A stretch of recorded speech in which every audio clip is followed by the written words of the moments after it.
जंगल में पहुंचे, उस जंगल में एक बांस की भरी लगी थी। बांस खड़े थे बहुत सारे। उन्हीं बांस की भिरी में एक काला नाग फंसा हुआ था। काला नाग फंसा। ब्राह्मण को दया आ गई। ब्राह्मण ने कहा राम राम राम, ये सांप बेचारा कई दिन से भूखा प्यासा बांस की झरी में फंसा है, मर जाएगा, तो क्यों ना इस सांप को बाहर निकाल दें। सो संत जी ने, पंडित जी ने भक्ति भाव में आकर के सांप को जैसे तैसे बांस की झड़ी से बाहर निकाला। जैसे ही बाहर निकाल के छोड़ा, सांप ने कहा पंडित जी हम तो आपको खाएंगे, मनी डसेंगे। संत जी ने कहा बेटा हमने तुम्हें निकाला है, हमने ही तो तुम्हें निकाला है और तुम हमको ही खाओगे।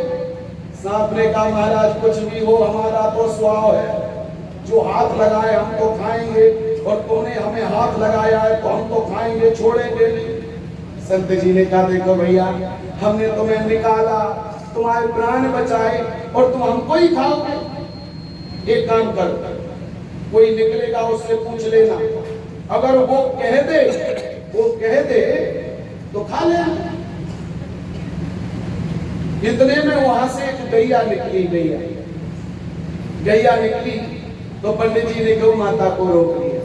गौ माता हमने सांप को जड़ी से निकाला और ये सांप के प्राण बचाए और बाद में यही सांप कह रहा है कि हम तो तुम्हें खाएंगे। इतना सुनते ही गौ माता की आंखों से आंसू आ गए। गौ माता ने कहा कि जो तुम्हारे साथ हो रहा है ये तो हमारे साथ रोज होता है। क्या होता है? बोले जिस किसान को हम दूध पिलाते हैं, जिस किसान के बच्चों का हम पेट भरते हैं अपने दूध के माध्यम से, और जब हम दूध देना बंद कर देते हैं वही किसान हमें डंडा मार के घर से भगा देता है। वैसे सांप ने कहा अब खाएं। पंडित जी ने कहा देखो गौ माता ने तो कुछ कहा नहीं है, ये कहा और किसी को आ जाने दो। तब तक वह एक बंदर आ गया। बंदर ने कहा क्या हुआ पंडित जी? बोले महाराज हमने सांप को निकाला और ये हमको ही खा रहा। बंदर ने कहा ये सांप था कहां? पंडित जी बोले ये बांस की भड़ी में गिरा था, हमने उसमें से निकाला इसको। बंदर बोला पंडित जी क्या बात करते हो, सांप बांस की झड़ी में फंसा ही नहीं सकता, फंसा ही नहीं हो सकता, तुम झूठ बोल रहे हो। सांप बोला नहीं पंडित जी झूठ नहीं बोल रहे हैं, सही कह रहे हैं, हम बांसई में फंसे थे और पंडित जी ने ही निकालो और हम पंडित जी को छोड़ेंगे नहीं। बंदर ने कहा तुम भले ही कहो पर हम मानेंगे ही नहीं, तुम फंस ही नहीं सकते हो। सांप ने कहा नहीं फंसे थे। बंदर बोला तुम फंस ही नहीं सकते हो, ये कैसे हो सकता है? सांप ने कहा तो एक काम करो, तुम्हें विश्वास नहीं हो रहा? बोले नहीं हो रहा। तो पंडित जी हमें उठाओ।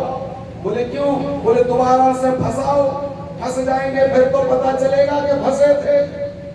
बंदर ने कहा उठाओ फंसाओ। सो पंडित जी ने उठाया सांप को और पहले तो कम फंसो तो आपकी में कछु ज्यादा ही फंसा था। और जैसे ही सांप फंस गया और सांप ने बंदर से कहा देख लिया ऐसे ही फंसे थे हम। बंदर बोला तो फंसे ही रहो, जैसे ही तुम फंसे ही बढ़िया हो। जब तक फंसे रहोगे तो कम से कम दुनिया का तो भला होता रहेगा। जैसे मैं कहना ये